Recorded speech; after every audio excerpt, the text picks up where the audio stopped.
माननीय नित्यानंद राय जी 2010 में आपकी सरकार नहीं थी, 882,000 मैट्रिक टन बीफ का निर्यात होता था। और जब से नरेंद्र मोदी का पदार्पण हुआ है तो अक्टूबर 2023 तक 1475,000 मैट्रिक टन बीफ का निर्यात भारत कर रहा है। निर्यातक कौन है? संगीत सोम। वह कौन है? मुजफ्फरनगर दंगे का आरोपी और भारतीय जनता पार्टी का नेता। हिम्मत है तो खंडन करें इसका। और बिहार को पशुपालन के क्षेत्र में नरेंद्र मोदी के शासनकाल में 2018 में बेस्ट पशुपालन का अवार्ड मिला है बिहार को। मांझी जी तो बेचारे कह दिए, उनका बेटा वाला मामला जब बोधगया में आया कहीं तो डेट बता देते हैं। वो बोल दिए कि से अरे कोई गर्लफ्रेंड के साथ घूम रहा होगा। वो तो ऐसा बयान दिए हैं कि 90% जो पुरुष जो शादीशुदा हैं वो गर्लफ्रेंड के साथ घूमते हैं। नमस्कार, आप देख रहे हैं न्यूज़ फॉर नेशन में आपके साथ अभिजीत सिंह। कल गोवर्धन पूजा था और भारतीय जनता पार्टी यदुवंशी समागम का आयोजन किए गए थे। कई यादवों को अपने पार्टी में शामिल किए। इसे बात करने के लिए हमारे साथ हैं जदयू के मुख्य प्रवक्ता हैं एमएलसी नीरज कुमार। सर, कैसे देख रहे हैं जिस तरह से बीजेपी अब यादवों को वोट को लुभाने में लगी है, यदुवंशी समागम का आयोजन कर रहे हैं? देखिए, मुझे तो अच्छा नहीं लगता है, इसलिए कि बीजेपी तो धर्म की बात करता था, सनातन धर्म, पहले हिंदू धर्म फिर सनातन, अब जाति के दायरे में आ गए। तो बीजेपी के वैचारिक नीति के खिलाफ है। ये तो लगता है कि भाजपा में प्रकोप बढ़ रहा है जाति का, जो अच्छा संकेत नहीं है।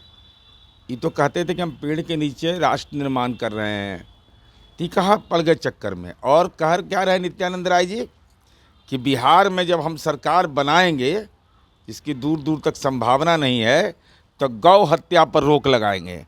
माननीय नित्यानंद राय जी 2010 में आपकी सरकार नहीं थी, 882,000 मैट्रिक टन बीफ का निर्यात होता था। और जब से नरेंद्र मोदी का पदार्पण हुआ है तो अक्टूबर 2023 तक 1475,000 मैट्रिक टन बीफ का निर्यात भारत कर रहा है। बीफ का मतलब क्या होता है? गौ मांस का निर्यातक बनाया देश को। और उसका मुख्य निर्यातक कौन है? संगीत सोम। वह कौन है? मुजफ्फरनगर दंगे का आरोपी और भारतीय जनता पार्टी का नेता।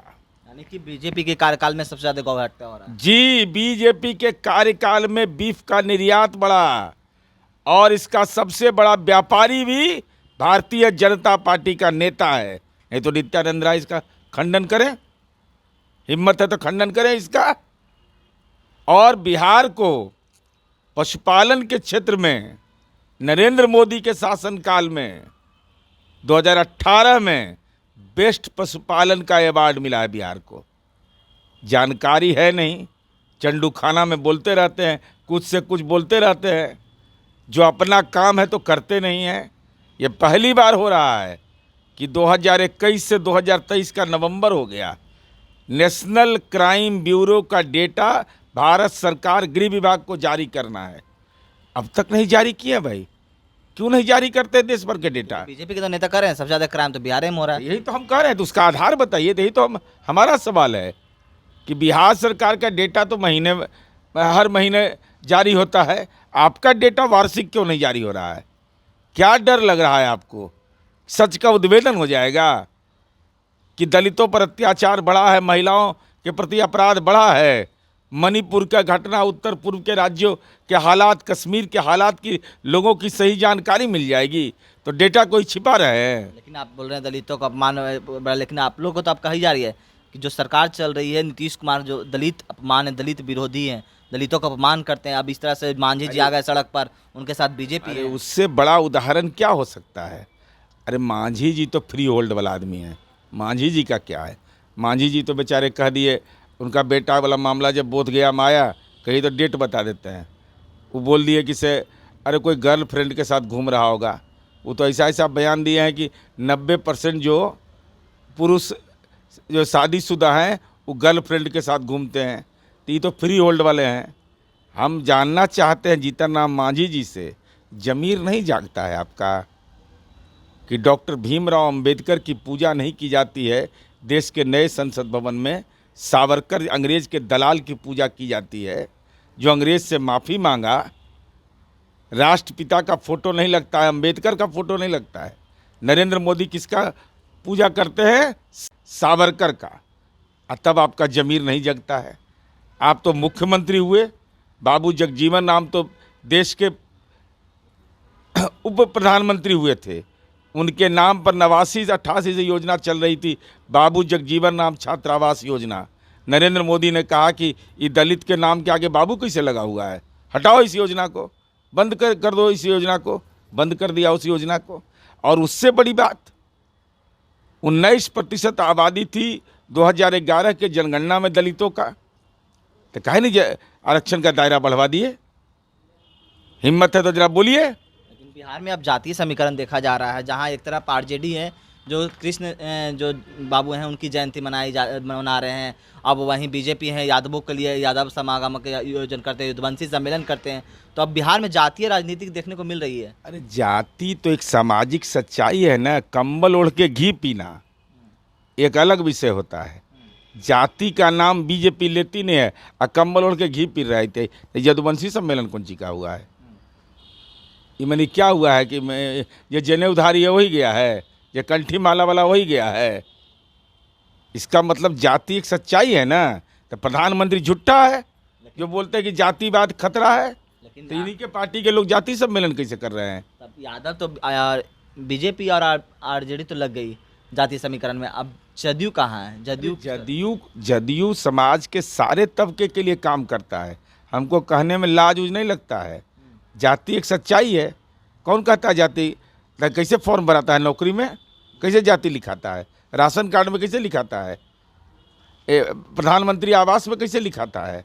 तो उस समय लाभ लेने में जाति लिखिएगा, और जाति की गणना हो तो परेशानी है। तो जाति की गणना करा दीजिए देश में, तब ना पता चलेगा कि प्रधानमंत्री कैसे जाली बात बोले थे कि हम अति पिछड़ा है, जबकि मोड़ घाची है। लेकिन ये मोड़ घाची जात के है प्रधानमंत्री। ये कहाँ, ये बनिया तेली कैसे हो गई? कैसे प्रचार कर दिया कि बनिया तेली है? ये मोड़ घाची जात का है। लेकिन आप तो बोल रहे हैं कि जाति एक सच्चाई है, लेकिन आरजेडी और बीजेपी तो लग गई है जाति को लुभाने में, लेकिन आपकी जदयू क्या कर रही है? अरे हमारी पार्टी जाति गणना के जो फलाफल और उसके आधार पर हम तो वो काम करेंगे ना। 15 लाख वाला हम थोड़े हैं जुमला वाला। हम तो जितना भूमिहीन है सबको 2 लाख नगद देंगे। तो हम तो दिखा देंगे कि देखो 15 लाख वाला जुमला बोला था, हमारा नगदे खाता में गया सबका। यानी कि जातियों से ऊपर कर काम करके अब दिखाएंगे। काम करके दिखाए नहीं हैं। बिजली पहुंचाने में जाति देखे हैं, स्टूडेंट क्रेडिट कार्ड में जाति देखे हैं, बेटी को नौकरी देने में जाति देखे हैं, गली बनाने में जाति देखे हैं, सड़क बनाने में जाति देखे हैं। हम तो बिहार का ओवरऑल काम किए हैं। कौन ऐसा तबका है जो कहेगा कि हमारे लिए काम नहीं किए हैं? कौन ऐसा तबका है समाज में? कौन जाति ऐसा है जो कहे कि हमारे पूर्वज का नीतीश कुमार जी ने अपने राज में सम्मान नहीं किया? सर गणेश दत्त का स्कॉलरशिप कब बंद हुआ था और नीतीश कुमार जी के राज में शुरू हुआ? श्री बाबू का पैतृक स्थान का विकास हुआ था, ये हमारे राज में हुआ ना। चलिए, ये थे हमारे साथ जदयू के मुख्य प्रवक्ता नीरज कुमार। उन्होंने क्या कुछ कहा आपने सुना। ऐसे तमाम खबरों बने रहे न्यूज़ पॉइंट के साथ। नमस्कार।